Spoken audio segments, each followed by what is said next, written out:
Hi, I'm Mark, and I help organizations to be ready for what we can't see coming, what we can't predict.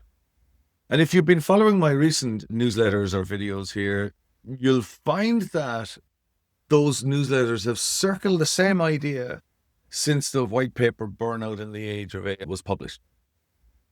Basically, we can't forecast what's coming, so we build the people who can meet it. That's the premise. And a couple of conversations, though, I've been having have pushed back recently, fairly. The question is like, what about all the frameworks that are meant to help us make sense of the chaos? Do they count for anything? And they certainly do.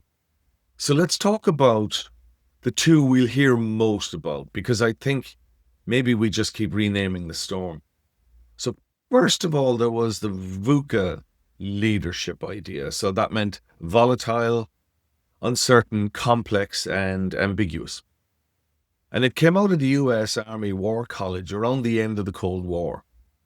And business leaders adopted it because it named something real, like the old maps had kind of stopped working.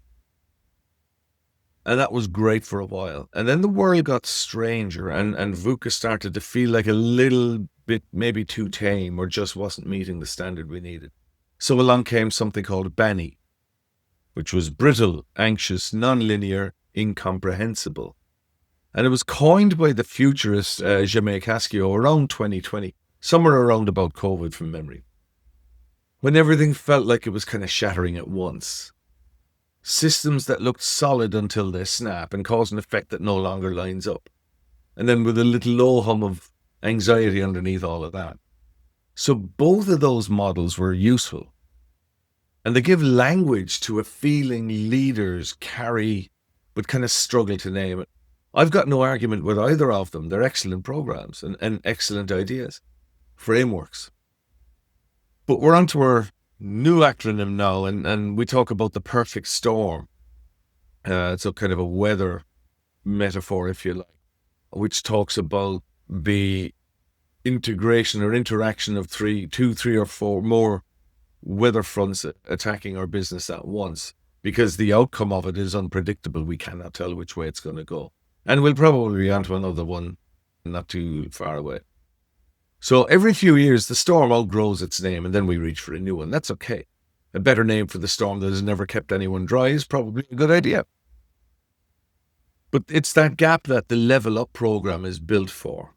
Its whole job is developing the people who stand up in the conditions, whatever we end up calling them. So Level Up works across the whole of person leader, the one that's kind of steady under pressure, awake to burnout in themselves and their team, trusted by the people around them, and adaptive when the ground moves, yet kind of grounded enough to lead through presence rather than noise. And teams will take presence over perfection every time. So our whole of person approach holds up whether this decade turns out to be volatile or brittle or non-linear or something we haven't got a word for yet. So as I see it, the frameworks kind of describe the weather. Any of them do, but Level Up actually builds the crew. You'll always want a way to name what's happening. Just don't mistake the name for the readiness of the team. So if your leaders can describe a storm but aren't yet built to weather it, well, that's worth a conversation. I'm always up for a conversation that may create the critical action team or crew for your organization to face and meet your unpredictable future, to meet whatever it is we can't see coming. So let's have a chat. Thanks.